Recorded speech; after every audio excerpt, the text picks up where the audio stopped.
الحمد لله والصلاة والسلام على رسول الله أما بعد رب اشرح لي صدري ويسر لي أمري واحلل عقدة من لساني يفقه قولي رب زدني علما اللهم رب زدني علما.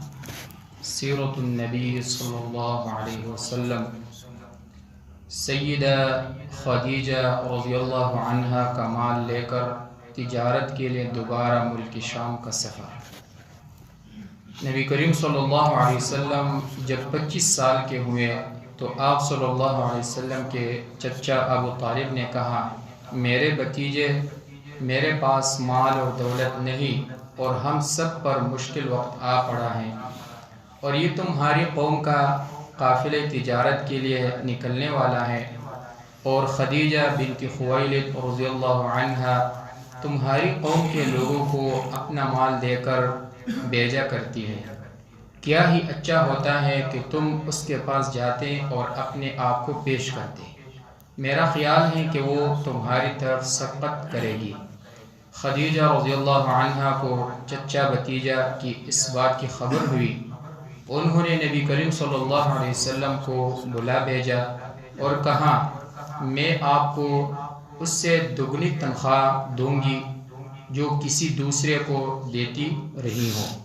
ابو طالب نے کہا، میرے بھتیجے، یہ روزی ہے جسے اللہ نے تمہارے لیے بیچ دی ہے.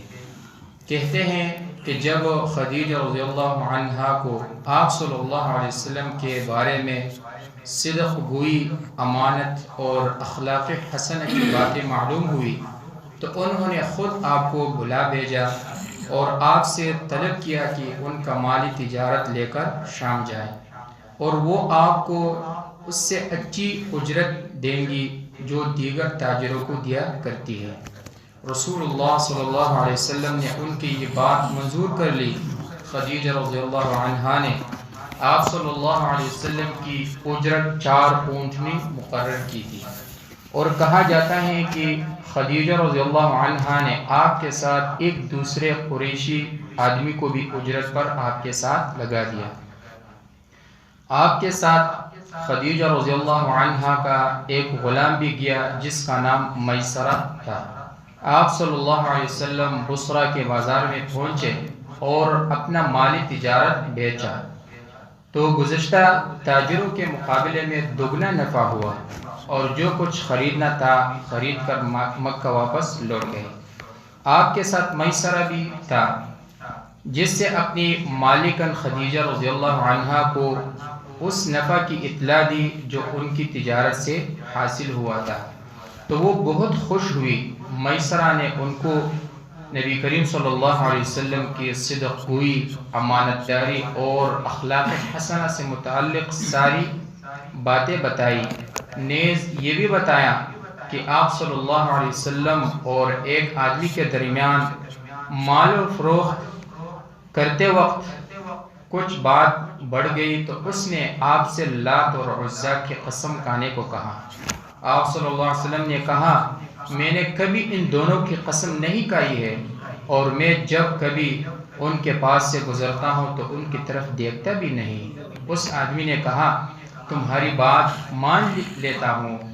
پھر اس آدمی نے میسرہ سے کہا، اللہ کی قسم، یہ وہ نبی ہے جن کی صفات ہمارے علماء اپنی کتابوں میں پڑھے تھے. راوی نے یہ بھی ذکر کیا ہے کہ آپ صلی اللہ علیہ وسلم نے ایک راہب کے عبادتگاہ کے قریب ایک درخت کے سائے میں پڑاؤ ڈالا تو اس راہب نے عبادتگاہ کے اندر سے جھانک کر میسرہ سے پوچھا، یہ کون ہے؟ اس نے کہا، قریش کا ایک آدمی. راہب نے کہا، اس درخت کے سائے میں صرف نبی ہی پڑاؤ ڈالتا ہے.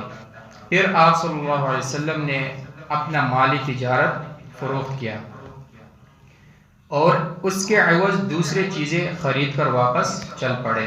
جب دھوپ تیز ہوتی ہے تو میسرہ 2 فرشتوں کو دیکھتا ہے کہ وہ آپ صلی اللہ علیہ وسلم کے اوپر آفتاب سے سایہ کیے ہوئے ہیں اور آپ صلی اللہ علیہ وسلم چل رہے ہیں. نبی کریم صلی اللہ علیہ وسلم جو مالی تجارت شام سے لے کر آئے تھے، خدیجہ رضی اللہ عنہا نے جب اسے مکہ میں بیچا تو خدیجہ رضی اللہ عنہا نے جب اسے مکہ میں بیچا تو دگنا نفع ہوا۔ ان سب باتوں سے خدیجہ رضی اللہ عنہا بہت خوش ہوئی اور ان کے دل میں رغبت پیدا ہوئی کہ کاش آپ صلی اللہ علیہ وسلم ان سے شادی کر لیتے۔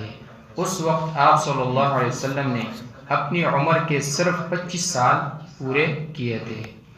یہ واقعہ طبقات ابن سعد جلد نمبر 1 صفحہ نمبر 129 اور سیرہ ابن ہشام جلد نمبر 1 صفحہ نمبر 187 اور 88۔ انشاءاللہ اس کے بعد پھر سیدہ خدیجہ رضی اللہ عنہا سے آپ صلی اللہ علیہ وسلم کی شادی کے بارے میں بات کریں گے۔ رب العالمین سے دعا ہے کہ صحیح معنی میں دین سمجھنے اور اس پر عمل کرنے کی توفیق عطا فرمائے۔ هذا من عند والله أعلم بالصواب۔